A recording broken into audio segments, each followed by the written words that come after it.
Good evening to all of you. Can you hear me loud and clear?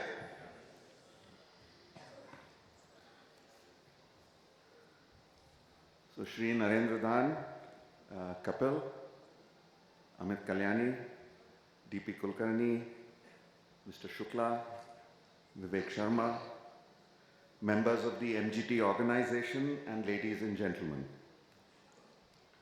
To stand on the occasion of the Golden Jubilee of any institution and look back at the wake of 50 years gone by is a very special privilege and opportunity.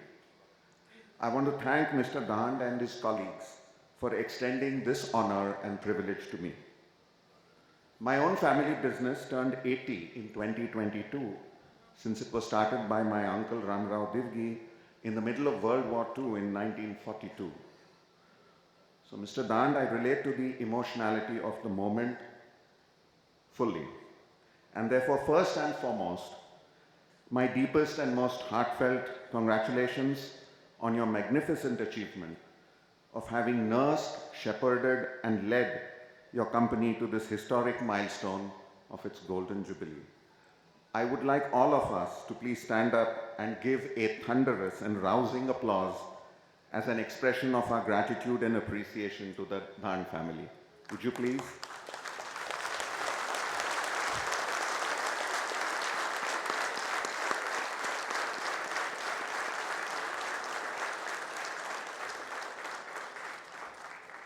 Thank you very much. Please indulge me as I share some thoughts on what is clearly to me an occasion of great joy and happiness, marked by a certain sense of profound fulfillment. Fulfillment not just from having run a business successfully, but also from the solid and meaningful contributions made to the progress of India and a high technology machine tool industry. Something that would have been almost inconceivable, if I may be permitted to say so, from Mr. Narendra Dhan's childhood days in British colonial India of the 1940s. Seen from that perspective, it has been truly a magnificent journey to build this organization, which I'm sure all of us see as a critical and invaluable asset of our country. As somebody much younger than you, sir, मैं आपकी इजाज़त चाहता हूँ इस keynote address के लिए. कुछ गुस्ताखी हो जाए तो मुझे माफ़ करना please. 50 years of any organization or institution is a very special occasion, and especially so when it is a business enterprise that started life as a small-scale manufacturing enterprise in the economic world of independent India of the early to mid-1970s, barely 25 years into our independence. It was a bold and audacious idea to make precision machine tools in the infancy of our industrialization without the comforting sense of assurance of technology imported from an advanced country. Our policies in India of that era were supposed to incubate and nurture indigenous economic activity, with the license Raj to temper, in the eternal wisdom of the mandarins of New Delhi, the unbounded and vaulting ambition of India's businessmen. In practice, the realities were harsh, with crippling shortages of everything from capital and trained people to equipment, raw materials, and markets.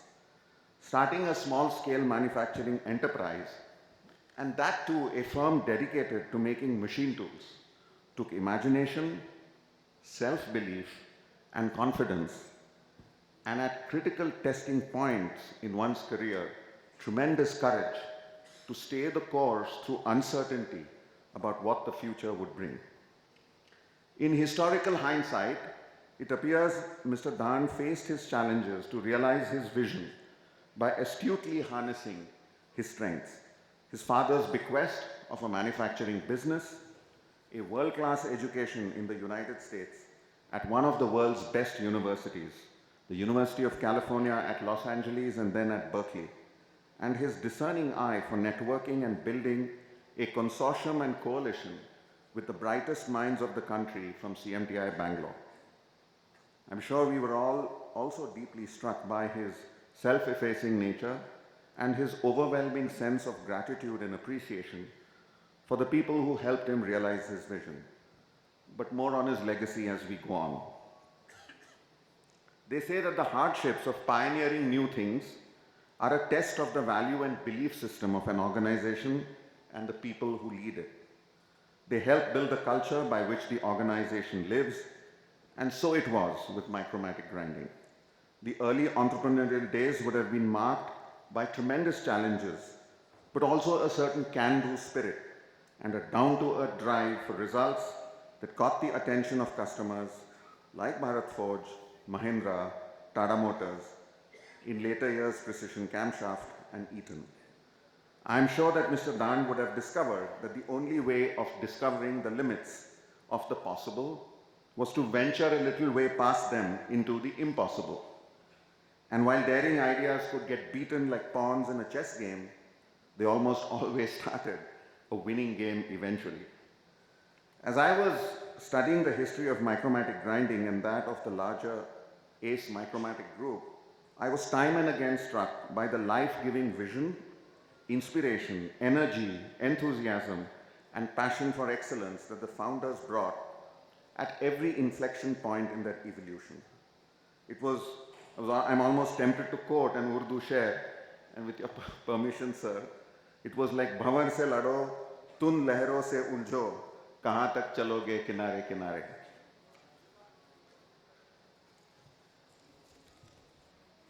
Like all organizations that survive birth pangs, learn to take baby steps, and then walk before learning to run, MGT also learned to question the status quo, observe trends and patterns in the marketplace, connect individual dots to see a bigger picture, network with all stakeholders, and continuously experiment to discover the next basis of competitive advantage. These lessons in creativity and innovation have snowballed to enable that modest startup to eventually assemble an arsenal of capabilities and competencies that won the attention of a new generation of more sophisticated customers who helped Micromatic Grinding graduate to the next orbit. What started in 1973 as baby steps in learning to realize the vision of making grinding machines would eventually achieve critical mass with the advent of CNC technology. From making the first humble GCU 100 to making the first CNC grinding machine in 1986, and then to a full suite of grinding machines has brought MGT to the forefront of India's machine tool industry. The partnerships with Toyota and Jiten have also facilitated access to world-class technology for upgrading manufacturing standards in India. As you saw, this occasion is also a moment to pause and express thanks to the many people who joined their personal cause to that of MGT and helped it bloom and mature.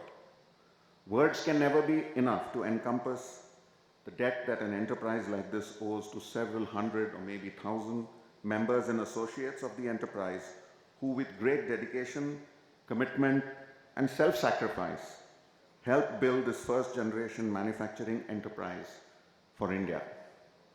Special mention must be made of the importance and emphasis given to continuous research and development at a time when resources were brutally scarce.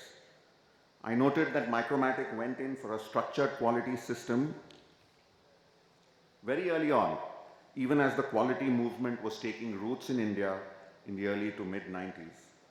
These investments in assets, knowledge, and capabilities made in the 70s, 80s, and early 90s enabled technical achievements that led to the eventual graduation to making a complete suite of machines for the industry and for a clientele that today includes the who's who of the global industry. None of this would have been possible without the trust placed in the spirit and the drive for results of the company by its many pioneering customers and the solid backing of India's financial institutions, both of whom would have encouraged, supported, counseled, and I'm sure at times indulged the entrepreneurial exuberance and energy of Micromatic. Today, as we stand at the dawn of a new global era in industrialization in India, the challenges seem even more daunting as the world's mightiest companies have descended on the Indian marketplace for what seems like a winner-take-all gladiatorial contest where there are no other places on the podium. Once again, it is a test of imagination, competence, and self-belief. Each one of us has to draw learning and inspiration from our legacy, heritage, and history. And I'm sure there is quite a bit of it. We have to once again question the status quo, draw our perspectives and insights, act with integrity, and use a global ecosystem of knowledge, resources, and opportunities as a force multiplier to meet the future. Why do I say this? And so please indulge me here. Winston Churchill is supposed to have said that the further backward you look, the further forward you can see.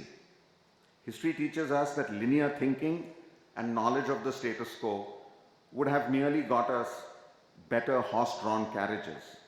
We learn from history that a leap of imagination was needed to see Henry Ford's revolutionary thinking ushering in the age of the automobile. Not for nothing did Albert Einstein remark that imagination is more important than just pedantic knowledge. We are confronted with similar dilemmas today. There is a very heady cocktail of technology, globalization, demographics, geopolitics, and geoeconomics in an interdependent world that is making the world increasingly volatile, uncertain, complex, and ambiguous. In this global context, India is now acknowledged to emerge as the world's third largest economy that will accelerate to put Japan and Germany behind it as it races to catch up with China and the United States. From history, we also know that an industrially advanced economy has to have a strong machine tool industry at some point in the trajectory of its upward industrial evolution. We see that over the last 150 to 200 years in the history of Great Britain, France, Germany, the United States, Japan, and most recently, China. The rise of the machine tool industry in the United States and manufacturing in general makes for interesting reading and study as the US transitioned from being primarily an agrarian society, not unlike India, to an industrial behemoth by the late 19th century when it had started overtaking the British Empire. By the late 1910s, it had an unassailable lead over Europe and Britain combined. By the 1940s, its manufacturing-led GDP had surpassed that of all other powers combined and was more than 10 times the GDP of its main adversary in the Pacific, Imperial Japan. America's vast output of machine tools enabled it to put a battle tank into production in 6 months and then turn all of Detroit into one massive arsenal for the Allied forces in World War II. America's extraordinary manufacturing statistics back then stagger the mind even today. 60,000 tanks, over 3 million other vehicles, 300,000 military aircraft, and over 1,500 massive Liberty-class ships to run a conveyor of transportation and logistics all over the world, not to mention the fuel and other supplies to keep this effort going on for 4 years. The case of Japan is even more interesting. In 75 years, from 1868 to 1933, Japan went from a medieval feudal society to a superpower that had the world's largest aircraft carrier fleet with almost 500 planes in its naval air arm. Can you imagine the machine tool and manufacturing pace Japan had mobilized and marshaled to launch such a formidable and awesome naval armada? Right or wrong, their machine tool and manufacturing prowess gave Japan the sharp end of the bayonet to evict European colonization of a couple of centuries in all of Asia and begin the process of decolonization that began with India's independence in 1947. A careful study of both the US and Japan's historical trajectory and the evolution of their machine tool and manufacturing prowess would reveal rich insights and perspectives for us in India. Today, China's machine tool industry is 10 times our size.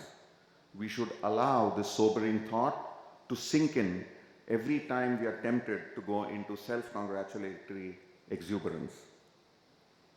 The interesting question is whether our machine tool industry will rise to the occasion or just service the low end of the market and leave the lucrative high-tech end of the spectrum to overseas players. We need to seize the day. Carpe diem, as it were, as the Americans and Japanese did at some point in their history to build their manufacturing infrastructure and industrial prosperity.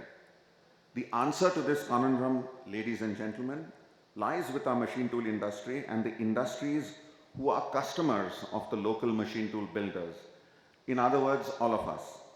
The question before us today is whether we are going to be the world's third largest economy merely by default and a process of brute accretion, or whether we are going to get there with some sort of determination, coherence, and cohesion in our overall economic development.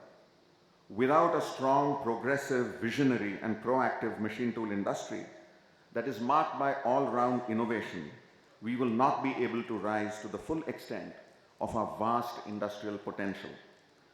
We may be headed for the position of the third largest economy, maybe even the second largest producer of automobiles, especially when you include two-wheelers. But we are in ninth position, 9th or 10th, when ranked on the size of our machine tool industry. So I want to take the liberty of proffering some unsolicited suggestions on behalf of my community of customers, of our machine tool industry on this historic occasion. Our machine tool industry maybe needs to take a cue from how Tata Motors and Mahindra have upped their game to offer world-class products and more than hold their own in a marketplace driven by ferocious competition from the Japanese and Koreans, who, by the way, enjoy preferential trade terms with India for various geopolitical reasons. It is only a matter of time before the Chinese come around to seeing geopolitical reason and learn to gain access to our markets. But I suspect they will find Indian automobile companies quite capable of more than holding their own. The other set of benchmarks come from our otherwise much maligned defense industry, where projects are becoming metaphors for an encouraging turnaround in Indian self-reliance. Names like Tejas in aerospace, Vikas, Shakti and Kaveri in aerospace engines, Arihant in submarines, Vikrant and Vishal in aircraft carriers, and Arjun, Zoravar and Atharva in battle tanks are becoming examples of how India can bootstrap itself doggedly in self-reliance. To be sure, we have a long way to go, but we are seeing the first encouraging signs of a turnaround. Similarly, if I may say so, we need to see the next generation of high-tech, world-class machine tool technology coming from India that will turbocharge our role and position as a highly competitive destination for finding manufacturing solutions in the world. To sustain this, we need sustained allocation for R&D efforts. Happily, Micromatic Grinding has an excellent track record and legacy of R&D, but this will have to be enhanced for the new paradigm that is emerging. We need audacious, out-of-the-box, innovative initiatives to make our Indian companies and brands the first choice among decision makers in our user industries. This will take time and persevering efforts at R&D before these outcomes are realized. While MGT is the rarest of rare companies in terms of R&D and pushing the envelope, overall, sadly, India does not have an encouraging historical track record of investment in high-tech R&D. We need to greatly expand our investment in R&D or run the risk of being a large economy whose competitiveness is fragile and unsustainable.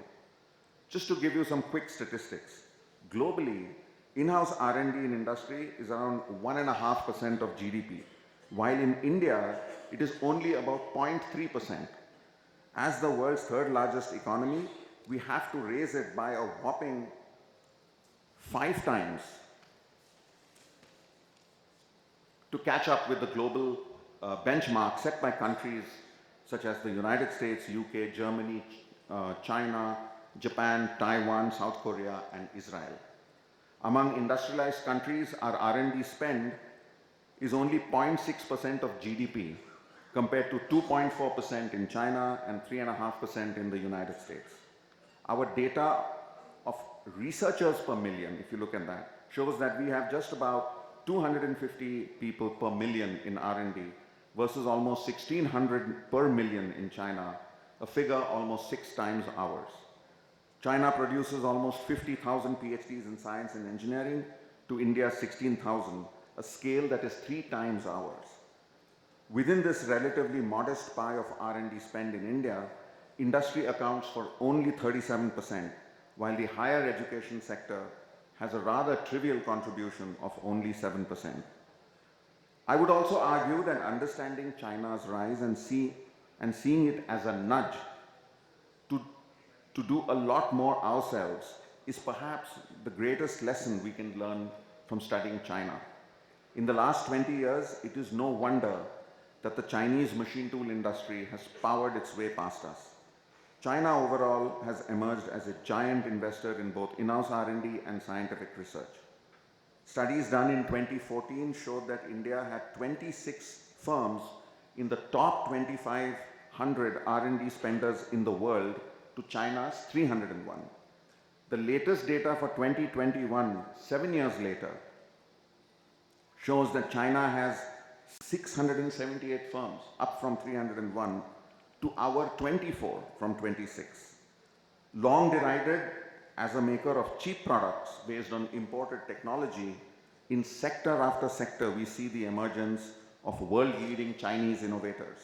In overall spending and scientific research and publications, China has nearly caught up with the United States and left Japan, Germany, and South Korea far behind. In the light of these statistics, it is extremely encouraging that MGT has had a successful track record of collaborating with our premier educational institutions like IIT Madras, IIT Delhi for R&D work. I commend you for this vision of yours and urge you to take this to the next level in your R&D efforts, sir.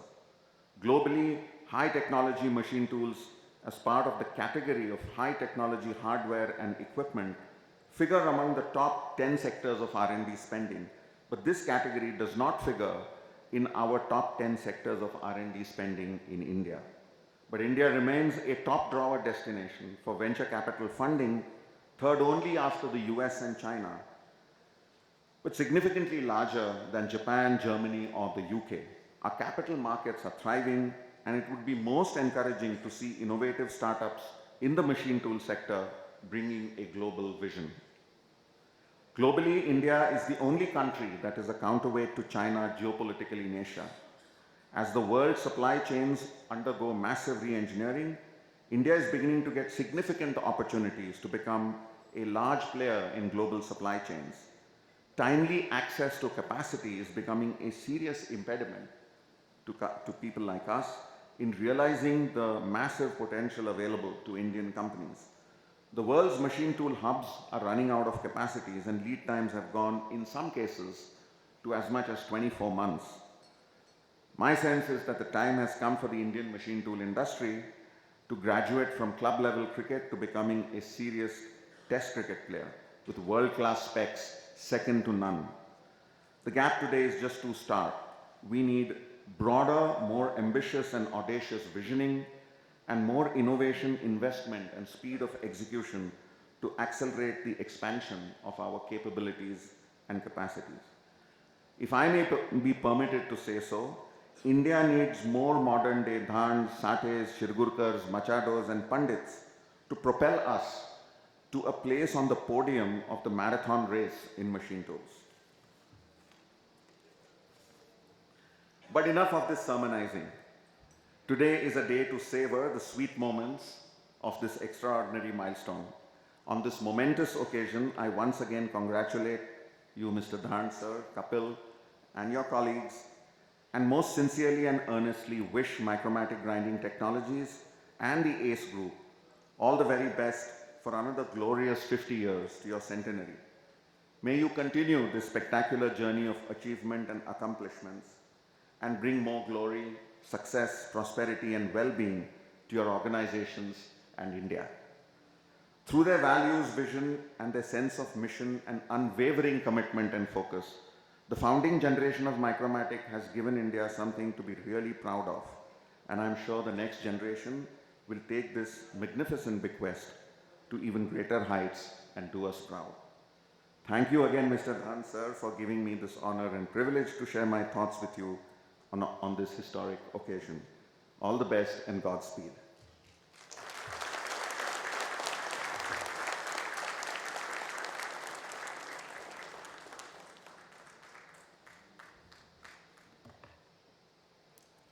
Well, ladies and gentlemen, I must really say, what a wonderful speech. Let's hear a big round of applause for sir. Thank you so much for such kind and warm words. I request you to please remain back on stage while I request Mr. Dhan and Mr. Kapil Dhan to hand over memento as token of appreciation and also capture a wonderful moment together. Let's hear a bigger applause, ladies and gentlemen. Truly, it was the perfect keynote.